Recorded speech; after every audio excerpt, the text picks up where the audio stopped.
तर बघा आपण पाहणार आहोत विद्युत परिपथ म्हणजे काय या घटकाबद्दल आपण माहिती घेणार आहोत। बघा इथे तुम्हाला एक चित्र दिलेलं आहे, या चित्रातून विद्युत परिपथ म्हणजे काय बघा इथे पाहणार आहोत।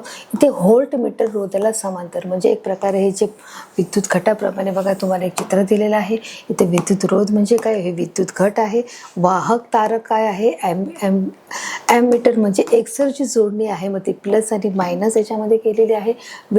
व्होल्ट मीटर रोधाला समांतर अशा प्रकारे इथे देखील प्लस मायनस आणि ते विद्युत तार अशी जॉईन केलेली आहे। तर अशा प्रकारे विद्युत घटाच्या दोन्ही अग्रामध्ये जोडलेल्या वाहक तारा, आता दोन्ही अग्रामध्ये म्हणजे या प्रकारे जे जोडलेल्या ज्या वाहक तारा आहे अशा प्रकारे दोन्हीमध्ये यामध्ये देखील आणि यामध्ये देखील काय केलेले आहे, जोडलेल्या वाहक तारा आणि इतर रोध यामधून वाहणाऱ्या विद्युत तारेचा सलग मार्ग म्हणजेच विद्युत परिपथ होय आता त्यांनी सांगितलेलं आहे। तर बघा आता त्यांनी सांगितलंय की विद्युत घटाच्या दोन्ही अग्रामध्ये काय केलेलं आहे, जोडलेली ही जी वाहक तारा आहे म्हणजे या तारेमधून काय होत आहे, विद्युत प्रवाह वाहत आहे। बरोबर, विद्युत प्रवाह हा काय होत आहे, वाहत आहे। ही धारा विद्युत इथे होत आहे आणि वाहणाऱ्या विद्युत धारेचा सलग मार्ग म्हणजे ही धारा जी सतत वाहत राहते किंवा सतत तो प्रवाह होत राहतो म्हणजेच काय होत आहे, विद्युत परिपथाचं काम करत आहे। पथचा अर्थच काय आहे, मार्ग आहे आणि ते त्या क्रमाने ती मार्ग आहे किंवा त्या चालण्याच्या दिशेने ती जात आहे म्हणजेच त्याला काय म्हणत आहे, विद्युत परिपथ म्हणत आहे। तर अशा प्रकारे बघा इथे चित्राच्या माध्यमातून तुम्हाला अधिक समजलं असेल की विद्युत परिपथ म्हणजे काय आहे। पुन्हा एकदा नीट समजून घ्या व्याख्या की विद्युत घटाच्या दोन्ही अग्रामध्ये जोडलेल्या वाहक तारा आणि इतर रोध यामधून वाहणाऱ्या विद्युत धारेचा सलग मार्ग म्हणजेच काय आहे, विद्युत परिपथ आहे। अशा प्रकारे बघा इथे चित्राच्या माध्यमातून तुम्ही नीट समजून घेतलेलं आहे। तर आता आपण पुढचा भाग पाहूया। विद्युत धारा मोजण्यासाठी ॲमीटर व रोधाच्या दोन टोकादरम्यान असलेले विभवांतर मोजण्यासाठी व्होल्ट मीटर वापरले जाते। म्हणजे आता आपण अगोदरच एक क्लिअर कराय की जर विद्युत धारा मोजायचं असेल तर काय करणं गरजेचं आहे, ॲमीटर म्हणजे काय इथे बघा दिलेलं आहे, ॲमीटर म्हणजे एकसर जोडणी, त्याला काय म्हणत आहे, ॲमीटरला काय म्हणत आहे, एकसरची जोडणी आहे। म्हणजे इथे जी एकसरची जोडणी केली आहे त्याला काय म्हणत आहे, ॲमीटर व रोधाच्या दोन टोकादरम्यान असलेले विभवांतर मोजण्यासाठी व्होल्ट मीटर। आता इथे हे काय आहे, दोन टोकाला जोडण्यासाठी इथे जी दोन टोकं दिसत आहेत मुलांना, इथे दोन टोकांना जोडण्यासाठी बघा इथे काय आहे, व्होल्ट मीटर असं इथे दाखवलेलं आहे, हे व्होल्ट मीटर आहे, त्याला व्होल्ट मीटर वापरले जाते। आणि विद्युत धारा मोजण्यासाठी काय केलं आहे, ते ॲमीटर म्हणजे हे काय आहे बघा ॲमीटर, मग विद्युत धारा मोजण्यासाठी या ॲमीटरचा वापर केला जातो। रोधाच्या दोन टोका दरम्यान हे दोन जे टोकं आहे त्या दोन टोका दरम्यान विभवांतर मोजण्यासाठी व्होल्ट मीटर म्हणजे अशा प्रकारे व्होल्ट मीटर आहे, या व्होल्ट मीटरचा इथे वापर करण्यात येत आहे। अशा प्रकारे बघा ही विद्युत घट आहे, या विद्युत घटामध्ये वाहक तार आहे आणि ते ॲमीमीटर आणि व्होल्ट मीटरच्या सहाय्याने ते मोजली जात आहे। हे चित्राच्या माध्यमातून तुम्ही पाहू शकता। विद्युत परिपथातील घटकासाठी चिन्हे आणि त्यांचे उपयोग। आता विद्युत परिपथातील घटकासाठी काय आहे, चिन्हे आहे, चिन्हे आणि उपयोग म्हणजे त्याचे कशा प्रकारचे चिन्ह आहे आणि त्याचे उपयोग काय आहे हे देखील आपण या पाठाच्या माध्यमातून बघा पाहणार आहोत आणि आपण नीट समजून घेणार आहोत चित्राच्या माध्यमातून। इथे काय दिलं आहे बघा, आता घटक दिला आहे, जो पहिला जो भाग आहे तो आहे घटक, दुसरा आहे चित्र, तिसरा आहे चिन्ह आणि चौथे आहे उपयोग। आता आपण एक एक करून समजून घेणार आहोत। बघा इथे दिले जो विद्युत घट आहे, मग इथे वेगवेगळ्या प्रकारचे विद्युत घट आहे, प्रत्येक गोष्टीसाठी लागणारा विद्युत घट एकच असणार आहे का, तर समजा आपण म्हटलं जो रिमोट आहे, रिमोटसाठी लागणारा जो सेल आहे तो एकच प्रकारचा आणि बॅटरीमध्ये लागणारा एकच आहे का, AC मध्ये चालणारा जो सेल आहे ते एकच असणार आहे का, त्याचप्रमाणे हर एक बॅटरी जी मोठी बॅटरी आहे जी छोटी बॅटरी आहे मग त्याच्यामध्ये फरक आहे। समजा आपण म्हणू शकतो जो कॅमेरा आहे मग त्या कॅमेऱ्यामध्ये पण लागणारा जो सेल आहे तो एकच आहे का, तर नाही, तर प्रत्येकाचा जो विद्युत घट आहे तो वेगळा आहे आणि मग त्यामुळे त्याचं जे चिन्ह आहे त्याचप्रमाणे त्याचं जे चित्र वेगळं आहे, त्याचं चिन्ह वेगळं आहे आणि त्याचा उपयोग वेगळा आहे। मग आता त्याचप्रमाणे तुम्हाला इथे ते घटक दिलेले आहेत, चित्र दिलेले आहेत, त्याचप्रमाणे याचं जे चिन्ह दिलेलं आहे आणि त्याचे उपयोग कोणते आहे हे देखील तुम्हाला इथे क्लिअर केलेले आहे। मग आपण एक एक करून बघा इथे पाहणार विद्युत घट पहिला कोणता आहे, विजेरी। विजेरी म्हणजेच काय बघा इथे सांगितलं आहे की अशा प्रकारे जो विद्युत घट आहे, जो पहिला आहे विद्युत घट आहे म्हणजे तो कसा आहे, जो पहिला बघा इथे दिलेले आहे मायनस आणि प्लस आहे, म्हणजे प्लस आणि मायनस म्हणजे अशा प्रकारे जो प्लस आहे तो मोठा आहे आणि मायनस म्हणून छोटा दाखवलाय। वाहकाच्या टोकामध्ये विभवांतर हे प्रयुक्त करणे आहे। जर असं चित्र असेल तर हा छोटा सेल आहे, असा सेल तर आपण नेहमी सगळेजण वापरतो मुलांना, माहीत आहे. असा जो सेल आहे हा सगळेजण बघा मुलांना वापरतात की बघा काय आहे, याचं जे चित्र आहे ते अशा प्रकारे आहे, याचं जे चिन्ह आहे ते बघा इथे प्लसमध्ये इथे मोठा आकारमध्ये केलं आहे, जे मायनस आहे ते छोटं करून दाखवलेलं आहे. मग याचा जो उपयोग आहे वाहकाच्या टोकामधील विभवांतर काय करणे, प्रयुक्त करणे, हा त्याचा पहिला उपयोग आहे. बरोबर. विद्युत घट झालं. आता हे पहिलं झालं. हे दुसरं बघा विजेरी, म्हणजे अनेक घटांचा संच, म्हणजे इथे अनेक घट हे एकमेकांना जॉईंट केलेले आहेत. मग minus plus minus plus minus plus अशा प्रकारे अनेक घट इथे काय केले आहेत, एकमेकांना जॉईंट केल्यामुळे त्याचं जे चिन्ह कशा प्रकारे असणार आहे बघा, अशा प्रकारे जे आपण वरचं जे विद्युत घट पाहिला, जो एक विद्युत घट आहे त्याचा प्लस मायनस आहे, परंतु याचं कसं असणार आहे, प्लस मायनस पुन्हा इथे काय होणार आहे, डिवायडेशन प्लस इथे मायनस, अशा प्रकारे याचं हे चिन्ह इथे असणार. त्याचा उपयोग काय आहे बघा, इथे दुसरं दिलं आहे, वाहकाच्या टोकामधील जास्त क्षमतेचा विभवांतर प्रयुक्त करणे. कारण हे किती आहे, जास्त आहेत ना, जो विजेचा अनेक घटाचा जो संच आहे, हे विद्युत घट जास्त असल्यामुळे त्यांनी सांगितले वाहकाच्या टोकामधील जास्त क्षमतेचे विभवांतर काय करणे, प्रयुक्त करणे, हे त्याचं काम आहे. आता हे दुसरं झालं. आता आपण तिसरं पाहणार आहोत. उघडा टॅप किंवा कळ, प्लग कळ आहे. जो उघडा टॅप बघा इथे चित्रात दिसत आहे, तो कसा आहे, उघडा आहे. इथे बंद केलेला आहे का, तर नाही, म्हणजे तो कसा आहे, ओपन आहे. मग त्याचं जे चिन्ह कसं अशा प्रकारे असणार आहे, बरोबर आहे. त्याचं चित्र इथे तुम्हाला दाखवलंय, तो कसा आहे, उघडा टॅप कळ आहे.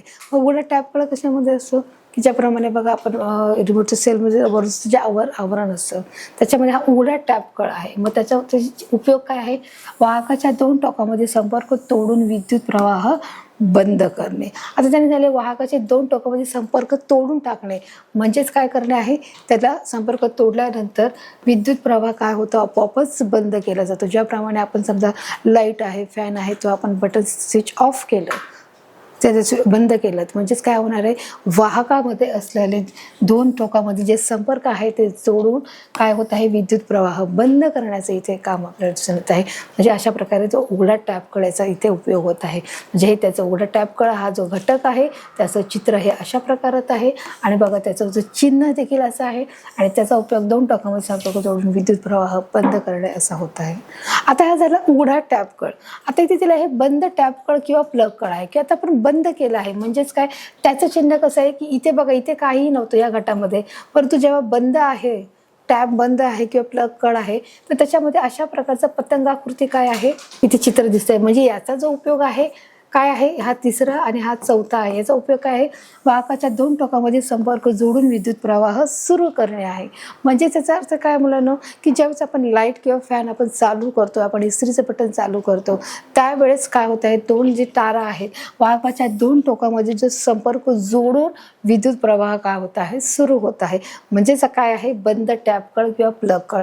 हा अशा प्रकारे बघा इथे तुम्हाला चित्र दिसत आहे. हा ओपन आहे, जेव्हा आपण बंद करतो तेव्हा ओपन होतो, परंतु जेव्हा आपण चालू करतो तेव्हा हे काय होत आहे, हे कळ याला इथे जॉईंट केले जाते, आणि म्हणजे दोन टोकामधील जे संपर्क आहे तो जोडला जातो, आणि त्यामुळे विद्युत प्रवाह हा सुरू होतो. हे झालं चौथं उदाहरण. आता बघा हे पाचवं उदाहरण, जोडतार, म्हणजेच काय आहे, वाहकता आहे.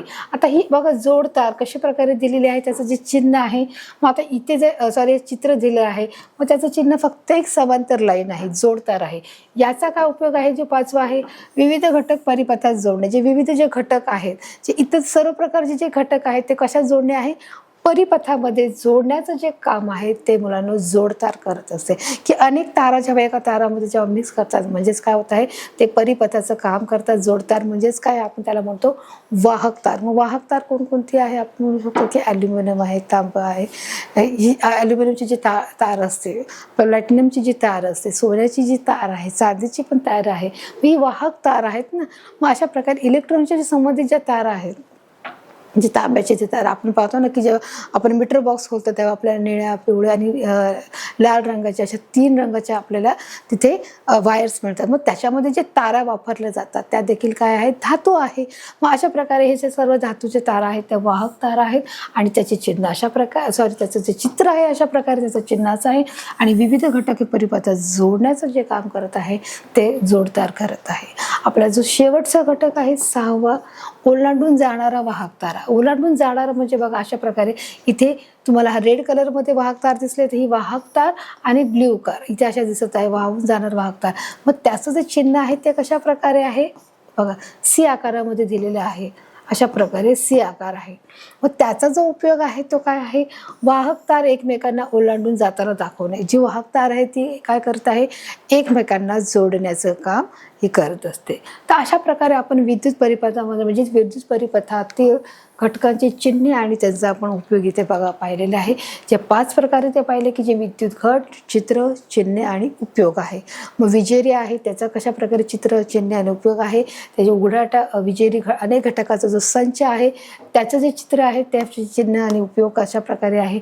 जो उघडा टॅप आहे, जो बंद टॅप आहे त्याचं त्याचं चित्र, चिन्ह आणि उपयोग आहे. त्याचप्रमाणे जोडतार आहे त्याचं चित्र, त्याचं चिन्ह, त्याचा उपयोग आहे.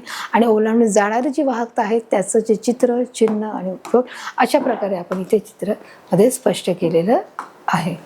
तर अशा प्रकारे बघा आपण हे समजून घेतलेलं आहे की ज्याचं जे घटक, चित्र आणि चिन्ह उपयोगाचे कोणकोणत्या प्रकारामध्ये उपयोग होत आहे हे आपण इथे समजून घेतलेलं आहे. आता बघा आपण पुढे पाहणार आहोत. दुसरा जो पाठ आहे आता तो आपण समजून घेणार आहोत.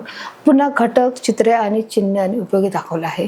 जो दुसरा आपलं जे आपले 5-6 बघितले, आता आपण पुढचा पाहणार आहोत. विद्युत जो दिवा आहे तो दिवा घटक काय घेतले आहे, दिवा आहे. बघा जो घटक आहे तो काय आहे, दिवा आहे. पहिलं आपण उदाहरण घेतले आहोत. जो हा विद्युत दिवा आहे अशा प्रकारे. मग त्याचं चिन्ह कसं आहे, एम आहे, बरोबर आहे. म्हणजे हा आणि अशा प्रकारे म्हणजे चित्र आहे त्याचं चिन्ह अशा प्रकारे. त्याचा उपयोग काय, विद्युत धारेचे वहन तपासणे. अप्रकाशित वहन होत नाही व प्रकाशित म्हणजे वहन होत आहे. आता बघा इथे त्याचे 2 प्रकारे त्यांनी सांगितले आहे की इथे तुम्हाला 2 चिन्ह दिलेले आहे, पहिलं आणि हे दुसरं चिन्ह दिलेलं आहे, बरोबर. तर विद्युत दिवाचं इथे त्यांनी काय चित्र दिलेलं आहे की हा जो तसा दिवा दिसतोय म्हणजे हा प्रकाशित झालेला नाही आहे, तुम्ही पण सांगू शकता. परंतु इथे जर तुम्हाला लाईट पेटली आहे म्हणजेच तो काय झाला आहे, प्रकाशित झाला आहे. मग हे त्याचं चित्र झालं. मग चिन्ह काय आहे की ते चिन्ह म्हणजे एम म्हणजे काय आहे मुलांनो, की हे दिवा प्रकाशित झालेला नाही आहे, परंतु त्याच्यावर असा जर प्रकाश टाकला आहे म्हणजेच तो चिन्ह तो दिवा पेटलेला आहे. म्हणजेच काय, विद्युतधारेचे वहन तपासणे. अप्रकाशित म्हणजे वहन होत नाही, जे अप्रकाशित म्हणजे वहन होत नाही आणि प्रकाशित असेल तर वहन होत आहे. म्हणजे हे कसं आहे, अप्रकाशित आहे आणि हे कसं आहे, प्रकाशित आहे. कळालं मुलांना, याच्यातला फरक अगदी सोपा आहे, काहीच कठीण नाही आहे. समजते मुलांना की अप्रकाशित आणि प्रकाशित आहे. आता हे परत क्लिअर झालं.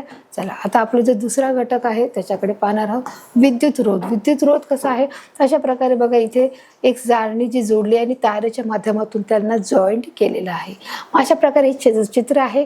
मग याचं चिन्ह कशा प्रकारे आहे बघा इथे दिलेलं आहे. अशा प्रकारे हे चिन्ह इथे दिले आहे. याचा उपयोग काय आहे, परिपथातून जाणारी विद्युत धारा ही नियंत्रित करता येते. काय करता येते, नियंत्रित करता येते म्हणजे कंट्रोल करता येते. की जी काही विद्युत धारा वाहत आहे ती आपल्याला कंट्रोल करण्यासाठी ही विद्युत धारा किंवा विद्युत रोध इथे निर्माण झालेला आहे. अशा प्रकारे विद्युत रोध देखील आपल्याला समजलं आहे. आता बघा आपलं जे तिसरं आहे, चलरोध म्हणजे बदलणारा रोध म्हणजे रिस्टार्ट आणि एमिटर. बघा अशा प्रकारे ह्या चित्रामध्ये तुम्हाला दिसत आहे. म्हणजे याचं जे चिन्ह आहे ते चिन्ह कशा प्रकारे आहे बघा असं, आणि त्याला काय केलं आहे, विद्युत रोध आहे, चल रोध आहे म्हणजे बदलणारा रोध आहे, तो सतत बदलणारा रोध आहे. मग याचा जो उपयोग आहे तो कशासाठी आहे बघा. तिसरं, रोध हवा तसा बदलून परिपथातील विद्युतधारा हवी तशी बदलणे. आता जो रोध आहे तो हवा तसा आपल्याला बदलता येतो, त्याचप्रमाणे परिपथातील जी विद्युतधारा आहे ती हवी तशी बदलता देखील येत आहे. आपलं हे तिसरं उदाहरण आहे बघा. म्हणजेच काय आपल्याला म्हणणार. आता जे चौथं आहे ॲमीमीटर. ॲमीमीटर म्हणजे बघा इथे जे दाखवलेलं आहे ॲमीमीटर आहे. आता हे कशा प्रकारे चित्र, हे त्याचं चित्र आहे. इथे ए दाखवलं आहे म्हणजेच काय आहे, ॲमीमीटर आहे. आणि इथे बघा इथे डिजिटल पद्धतीमध्ये तुम्हाला इथे संख्या दिलेली आहे की 00.00 आहे. मग ज्याप्रमाणे मग याचं ॲमीमीटर, मग याचं जे चिन्ह आहे ते कशा प्रकारे असणार आहे बघा, राऊंड ए आणि प्लस इथे ए टाकणार, इथे मायनस, प्लस मायनस. अशा प्रकारे ॲमीमीटर म्हणणार आहोत. एकसर जोडणी जोडवा. एकसर काय दिले, जोडणी जोडवा, की ते एकसर जोडणीमध्ये जॉईंट करणे किंवा ती जोडून काढणे, याला आपण काय म्हणणार, ॲमीमीटर म्हणणार आहोत. म्हणजे आपलं 5वं आहे. होल्ट मीटर, ॲमिमीटर आणि होल्ट मीटर. आपण पाहिलं की ॲमिमीटर आणि होल्ट मीटर हे काय आहे, एकक मोजण्याचं एक साधन आहे.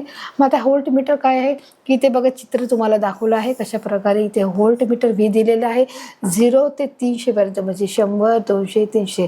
इथे काय असणार आहे 0 पासून, म्हणजे इथे माझा जिकडचे 50 असणार आहे, बरोबर आहे. मग अशा प्रकारे त्यांनी इथे तो व्होल्ट दिला आहे. मग याचं देखील जे आहे सेम आहे, फक्त इथे एच्या जागी काय टाकलेलं आहे, व्ही टाकलेला आहे, आणि बाकी आहे तसं याचं चित्र किंवा चिन्ह असणार आहे. याचा उपयोग काय आहे, विभवांतर मोजणे किंवा समांतर जोडणी जोडावा करणे. तशा प्रकारे विभवांतर मोजण्यासाठी किंवा समांतर जोडणी जोडावा करण्यासाठी आपल्याला होल्ट मीटरचा इथे वापर करण्यात येणार आहे, किंवा होल्ट मीटर कशासाठी उपयोगाचं आहे हे देखील आपण इथे स्पष्ट केलेलं आहे.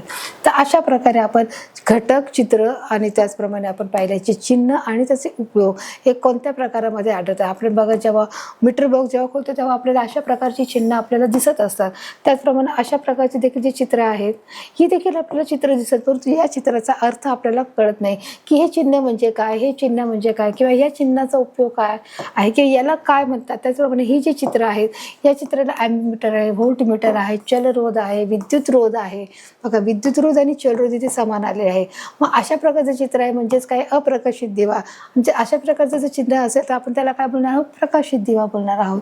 अशा प्रकारे ही चिन्हांचा आजपर्यंत आपण याची माहिती घेतलेली आहोत. आपण पाहिलं आहोत की जो घटक आहे तो कोणता आहे, जो चित्र कोणतं आहे, त्याचप्रमाणे चिन्ह कोणतं आहे आणि उपयोग कोणता आहे, या अगदी सविस्तररित्या आपण तपशीलवार इथे समजून घेतलेलं आहे. आणि मला वाटतं मुलांनो तुम्हाला देखील ते समजलेलं आहे, मला खात्री आहे. तर अशा प्रकारे हा जो पूर्ण पाठ आहे आपण समजून घेतलेला आहे. बघा, तर मुलांना आता आपण पाहणार आहोत वाहक आणि वीजवाहक म्हणजे काय. वाहक आणि वीजवाहक मध्ये की आपण याच्यातला फरक आपण समजून घेणार आहोत. बघा इथे दिलं आहे कंडक्टर आणि इन्स्टलेटर. म्हणजे बघा वाहक म्हणजे ज्या पदार्थातून उष्णता वाहिली जाते आणि ज्या पदार्थातून उष्णता वाहिली जात नाही म्हणजेच आपण वीजवाहक म्हणणार. परंतु आपण हे चित्राच्या माध्यमातून आपण अधिक समजून घेणार आहोत. बघा विद्युत रोधकाच्या संकल्पनेवरून आपण सर्व पदार्थाचे विद्युत वाहक म्हणजे सुवाहक व वीजवाहक. आपण बघा सायन्समध्ये आता 5वी आणि 6वीच्या विषयामध्ये आपण पाहिलं होतं की सुवाहक म्हणजे काय आणि दुर्वाहक म्हणजे काय, की जे ज्या भागातून किंवा ज्या धातूमधून वाहकता जाते किंवा त्याला आपण काय म्हणत आहोत, सुवाहक म्हणत आहोत. आणि ज्याच्यातून ज्या वाहकातून ज्या धातूतून विद्युतधारा ही वाहत नाही त्याला आपण दुर्वाहक म्हणतो. मग त्याचे जे उदाहरण आहे ते पाहिले की जे हरेक प्रकारचे धातू आहे, जे ॲल्युमिनियम आहे, तांबे आहे, जे पितळ आहे, हे सर्व काय आहेत धातूचे सुवाहक आहेत. त्याचप्रमाणे विद्युत रोधक कोण आहे, म्हणजे दुर्वाहक कोण आहेत, म्हणजे लाकूड आहे, काच आहे, रबर आहे, हे सर्व कसे आहेत, दुर्वाहक आहेत. त्याचप्रमाणे ते वाहक आणि वीजवाहक हा जो शब्द आहे तो आपल्याला आता थोडासा परिचित झालेला आहे की त्याच शब्दाप्रमाणे त्याचा उपयोग इथे आहे. आपण त्याला जी नावं आहेत ती थोडी वेगळी दिली आहेत. ते दिले विद्युत रोधाच्या संकल्पनेवरून आपण सर्व पदार्थाचे विद्युत वाहक, ते सर्व पदार्थाचे विद्युत वाहक म्हणजे जे सुवाहक आहे व वीजवाहक म्हणजे दुर्वाहक. म्हणजे सुवाहक आणि दुर्वाहक याला जी नावं दिली आहेत ती वाहक आणि इथे वीजवाहक असे म्हटलेले आहेत. वीजवाहक अशी विभागणी आपण करू शकतो. म्हणजे इथे तुम्हाला बघा वेगवेगळ्या प्रकारचं जिथे मटेरियल दिसत आहे. कोणत्या प्रकारचं मटेरियल दिसत काय, ॲल्युमिनियम आहे, तांबा आहे, सोनं आहे, इथे तांबा आहे, इथे प्लॅटिनियम आहे, इथे काय दिसत आहे, इथे प्लास्टिक दिसत आहे. त्याचप्रमाणे इथे काच दिसत आहे, ही काय आहे, काच आहे. त्याचप्रमाणे इथे कॉपर दिसत आहे आणि त्याचप्रमाणे इथे लाकूड दिसत आहे. तर अशा वेगवेगळ्या प्रकारची जी आपण विभागणी आपण केली आहे सुवाहकची दुर्वाहकची, म्हणजे थोडक्यात आपण म्हणू शकतो वाहक आणि वीजवाहक जे पदार्थ आहे. तुम्हाला इथे हर एक प्रकारचे जे पदार्थ दिलेले आहेत की या पदार्थामधून उष्णतेचे वहन होत आहे का नाही, कोणत्या पदार्थातून उष्णतेचं वहन होत आहे हे आपण स्वतःही सांगू शकतो. म्हणून त्यांनी इथे बघा तुम्हाला काही यादी दिलेली आहे आणि या यादीमधून कोणत्या पदार्थाचे उष्णतेचे वहन होऊ शकतं, पदार्थातून उष्णतेचं वहन होऊ शकतं, त्यासाठी बघा तुम्हाला इथे पदार्थ दिलेले आहेत. तर आपण समजू शकतो आपण हे पाठ आधीच म्हणालो घेतलेला आहे. आता प्रथम पाहणार आहोत जे सुवाहक आहे, म्हणजे जे वाहक असणार आहे ते कोणते पदार्थ आपण पाहणार आहोत की आधी प्रथम वाहक म्हणजे काय आपण त्याचे पाहणार आहोत की ज्या पदार्थाची रोधकता खूप कमी आहे. आता इथे डेफिनेशन बदललेली आहे. बघा आता तुम्ही मोठ्या वर्गात आलात, तुम्ही आता मोठे झाले आहात, त्याच्यामुळे इथे डेफिनेशन त्याची जी व्याख्या आहे ती देखील बदलली आहे आणि तेवढं नाव देखील बदललं आहे, परंतु ज्याचा अर्थ आहे तो मात्र सारखाच आहे. मग इथे काय दिलेलं आहे, वाहक म्हणजे काय आहे की ज्या पदार्थाची रोधकता ही खूप कमी असते, म्हणजे त्यांना वाहतूक असे म्हणतात, त्यांना काय म्हणणार वाहक असे म्हणतात. त्याच्यातून सहजतेने विद्युत धारा ही काय होते वाहू शकते. आता ज्या विद्युताची रोधकता म्हणजे त्याला विद्युत धारा जी वाहकता असते, ज्या ॲल्युमिनियम म्हणा, प्लॅटिनियम म्हणा, सोने म्हणा, चांदी, की याच्यातून जी उष्णता निर्माण होत असते ती प्रवाहित होत असते, परंतु ती उष्णता रोधकता हा जो गुणधर्म त्याच्यामध्ये फार कमी आहे. म्हणजेच काय दिलं आहे, ज्या पदार्थाची रोधकता खूप कमी आहे त्यांना आपण काय म्हणणार आहोत, वाहक असे म्हणणार आहोत. त्याच्यातून सहजतेने विद्युतधारा वाहू शकते आणि त्याच्यातून जे सहज काय होत आहे, विद्युतधारा वाहू शकते. मग समजा आपण पाहिलं की एखादं तांब्याचं भांडं आहे किंवा आपण पाहू शकतो जे ॲल्युमिनियम आहे, जे स्टील आहे, मग ते तापवलं असं काय होत आहे, त्याची ती वाहकता निर्माण होते. म्हणजे ती विद्युत रोधकता त्याच्यामध्ये फार कमी गुणधर्म आहे आणि त्याच्यातून जी विद्युत आहे, उष्णता आहे, ती सहजतेने पार पाडू शकते, सहजतेने जी वाहू शकते. म्हणून त्याला काय म्हटलं आहे, विद्युत रोधकता असे म्हटलं आहे. सॉरी, म्हणून त्याला म्हटलं आहे वाहक असे म्हटले आहे. ज्या पदार्थाची रोधकता ही खूप कमी असते त्यांना वाहक असे म्हणतात. म्हणजे त्याच्यातून सहजतेने विद्युतधारा ही काय होत आहे, वाहत आहे. म्हणजेच बघा इथे चित्रातून दिसत आहे जो बल्ब पेटलेला आहे आणि त्या बल्बच्या माध्यमातून इथे काय सहज व्होल्ट दिलेला आहे आणि 2 प्लगला जोडलेला आहे. म्हणजेच काय होतं, सहजतेने विद्युतधारा ही वाहू शकत आहे. या चित्राच्या माध्यमातून तो आपण पाहू शकत आहात. बघा याचं जे उदाहरण आहे म्हणजे काय, ॲल्युमिनियम आहे, तांबा आहे. तांबे आणि ॲल्युमिनियम ही त्याची उदाहरणे आहेत. म्हणजेच काय आहे ते आपल्याला इथे दिलेले आहे, जे कॉपर आहे, कॉपर आणि ॲल्युमिनियम, जसं मी सांगितलं तांबा आणि ॲल्युमिनियम ही त्याची उदाहरणं आहेत. वीजवाहक म्हणजे काय आहे की ज्या पदार्थाची रोधकता ही खूप जास्त आहे आणि म्हणजे त्याच्यातून विद्युतधारा ही वाहू शकत नाही, त्या पदार्थांना वीजवाहक असे म्हटले जात आहे. म्हणजे आता आपण पाहिलं की वाहक म्हणजे काय, हा पदार्थ पाहिला की वाहक म्हणजे काय त्याचं उदाहरण पाहिलं. आता वीजवाहक म्हणजे काय आणि त्याचे उदाहरण आपण पाहतो की वीजवाहक म्हणजेच काय आहे की ते दुर्वाहक आहे. मग दुर्वाहक कशाला म्हटले जाते किंवा वीजवाहक कशाला म्हटले जाते की ज्या पदार्थाची रोधकता ही खूप जास्त आहे आणि त्या पदार्थातून विद्युतधारा ही वाहू शकत नाही, म्हणजेच त्या पदार्थांना काय म्हणणार, वीजवाहक. मग हे पदार्थ कोणते आहेत, आपण म्हणू शकतो जर लाकूड आहे, हे पदार्थ की त्याच्यामधून काय होत आहे, उष्णतेचं वहन होत आहे का, की एका पदार्थातून दुसऱ्या पदार्थ जाऊ शकते का, तर नाही. तर अशा प्रकारे बघा इथे त्यांनी दिलेलं आहे जे कंडक्टर और इन्सुलेटर आहे, तर अशा प्रकारे इथे काय होत आहे, ती विधकता होत आहे, वीजवाहक म्हणत आहे. म्हणजे ज्या पदार्थाची रोधकता खूप जास्त असते त्याच्यातून विद्युतधारा ही वाहतच नाही किंवा वाहू शकत नाही, अशा पदार्थांना आपण वीजवाहक असे म्हणणार आहोत. म्हणजे मुलांना कळतंय. मग आता मग याचं जे उदाहरण आहे आपण ते देखील पाहिलं, जसं लाकूड आहे बघा, रबर आणि काचकांडी आहे, लाकूड आहे, रबर आहे आणि काचकांडी आहे.